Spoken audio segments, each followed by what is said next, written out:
কংগ্ৰেছক বুকুত তুলি লৈছিলো এতিয়া গা এৰা দিলে আমাৰ আমি কংগ্ৰেছক আমি বুকুত তুলি লৈছিলো আজি আমাক তাহতে কি কৰিল একেবাৰে মাটি ঢলি হেনা ফেলাই দিলে আমাক আমি ক'ত যাম কি হ'ব আমাৰ ল'ৰা ছোৱালীৰ এতিয়া আমি যাম ক'ত আমাৰ যাব লগা કોઈ ঠাই নাই কোনো জায়গাত এই ল'ৰা ছোৱালী গেলে উপায় কি হ'ব আজি লেখাপঢ়া শেষ 1 ইঞ্চি মাটিও এৰি নিদিওঁ গোৱালপাৰাত উচ্ছেদিতৰ কান্দোন উজাৰিলে ক্ষোভ কংগ্ৰেছৰ বিৰুদ্ধে এৰি নেদু 1 ইঞ্চি মাটি এৰি নিদিওঁ ভোট বিচাৰি আহোঁতে কৈছিল আমাক ভোট দিয়ক এখনো ঘৰ ভাঙিবলৈ নিদিওঁ কিন্তু আজি ক'ত গ'ল কংগ্ৰেছ বিপদৰ সময়ত এজনো কংগ্ৰেছ নেতা কাষত নাই আমাৰ কোনো নেতা আমাৰ অহা নাই কংগ্ৰেছৰ অহা নাই কায়ো অহা নাই আমাৰ অহা নাই কায়ো অহা নাই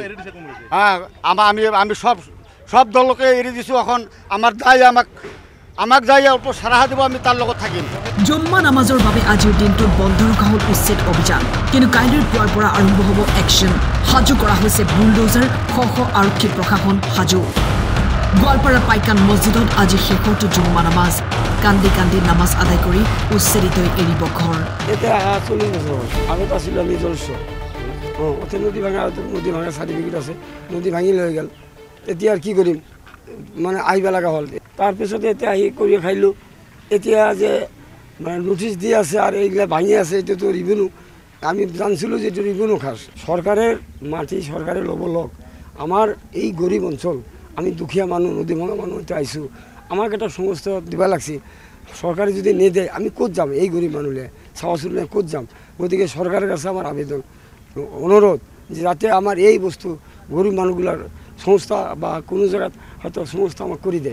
কৰি দিলে যাতে আমার এই বাল বাচ্চা নিয়ে করে খাওয়াবো এটাই আমার সরকারের কাছে আবেদন রাখো মোর ইয়াতে মোর বয়স হলে মোর 71 বছর বয়স মোর জন্ম ইয়াতে মোর বাবা আছিল ধুবুৰী এলেকাৰ নদী ভাঙি লৈ গৈছে তাৰ চাৰ্টিফিকেট আমাৰ নদী ভাঙৰ চাৰ্টিফিকেট আছে আমাৰ লগত তে আমাৰ জন্ম যদি ইয়াতে আমাৰ ল'ৰা ছোৱালীও ডাঙৰ হৈ গ'ল এতিয়া আমি যাম ক'ত আমাৰ যাব লগা કોઈ ঠাই নাই কোনো জায়গাত আজি এই যে ল'ৰা ছোৱালী গিলা এই ল'ৰা ছোৱালী ইয়াতে এতিয়া আছে এল পি স্কুল এতিয়া আছে এম ই স্কুল এই ল'ৰা ছোৱালী গেলে উপায় কি হ'ব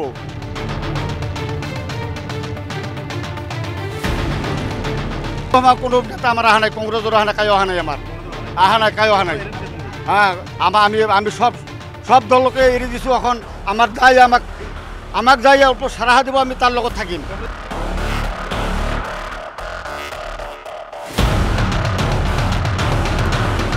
গোৱালপাৰাৰ পৰা মঞ্জুৰ ভূঞাৰ ৰিপৰ্ট টাইম 8